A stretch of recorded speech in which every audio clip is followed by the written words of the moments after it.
Shalom saudara, senang berjumpa kembali. Tahukah saudara ada sebuah cara yang diajarkan Alkitab yang sangat berguna bagi kehidupan setiap kita agar kita dapat menjaga hati kita masing-masing.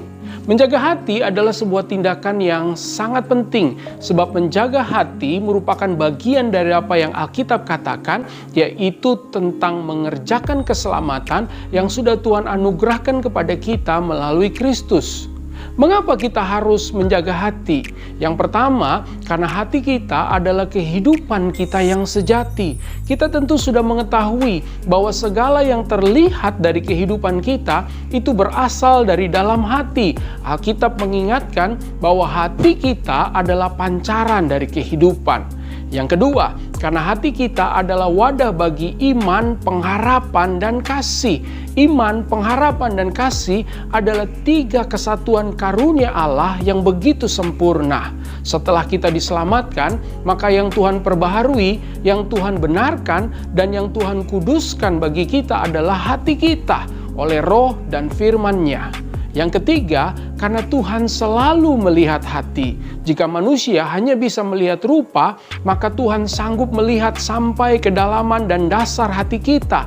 Bahkan Ia Tuhan yang juga selalu menyelidiki hati kita.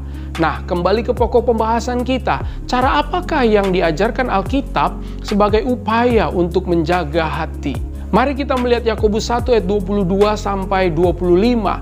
Dikatakan, tetapi hendaklah kamu menjadi pelaku firman dan bukan hanya pendengar saja. Sebab jika tidak demikian, kamu menipu diri sendiri. Sebab jika seorang hanya mendengar firman saja dan tidak melakukannya, ia adalah seumpama seorang yang sedang mengamat-amati mukanya yang sebenarnya di depan cermin. Baru saja ia memandang dirinya, ia sudah pergi, atau ia segera lupa bagaimana rupanya.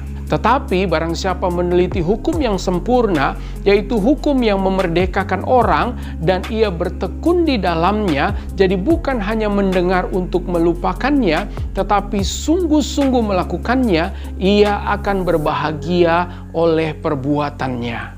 Nasihat firman Tuhan ini menegaskan bahwa hanya firman Tuhanlah yang dapat membuat kita bisa menjaga hati kita. Namun pertanyaannya adalah, bagaimana kita menggunakan firman Tuhan untuk menjaga hati kita? Jawabannya yaitu dengan cara bercermin.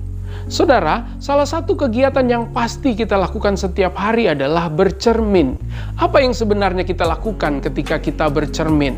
Yang pertama, kita mengamat-amati wajah atau tubuh kita. Yang kedua, kita memperbaiki tampilan serta berdandan rapi. Mari kita bahas satu persatu. Apakah yang kita lakukan saat kita mengamat-amati wajah kita, saudara? Apakah di situ ada yang kurang? Apakah ada yang tidak beres di wajah kita? Atau apakah ada kotoran atau noda di wajah kita? Termasuk juga, apakah ada luka di wajah kita? Atau dengan kata lain, jika wajah atau tubuh adalah hati kita, maka ketika kita mengamat-amati hati kita, apakah kita temukan ada kekotoran, apakah ada sampah, kebusukan, atau kenajisan di dalamnya? Apakah ada kepahitan, kemarahan, kesombongan, kebencian, ketakutan, hawa nafsu, serta segala luka hati? Nah, jika kita temukan segala kotoran dan luka itu, maka selanjutnya kita dapat mengambil keputusan untuk memperbaiki wajah dan tampilan kita, atau dalam hal ini tentunya memperbaiki hati kita. Ada kabar baik bagi kita sekalian. Kabar baiknya adalah firman Tuhan adalah cermin yang tepat dan benar. 2 Timotius 3 ayat 16-17 berkata, segala tulisan yang diilhamkan Allah memang bermanfaat untuk mengajar, untuk menyatakan kesalahan, untuk memperbaiki kelakuan, dan untuk mendidik orang dalam kebenaran. Dengan demikian tiap-tiap manusia kepunyaan Allah diperlengkapi untuk setiap perbuatan baik. Kita mengerti sekarang dengan firman Tuhan, kita dapat menemukan segala kelemahan dan kesalahan kita.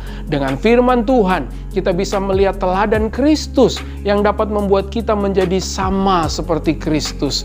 Dengan firman Tuhan, kita dapat menerima pengurapan Allah yang menjadikan kita umat yang berkemenangan.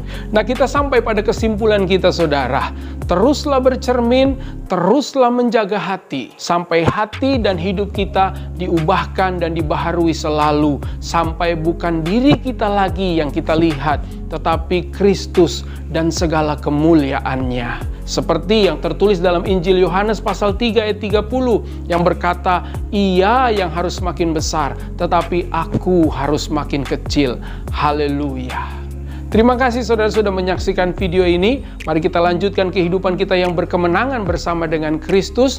Doa saya buat setiap saudara, Tuhan Yesus memberkati. Immanuel, Ia menyertai kita senantiasa.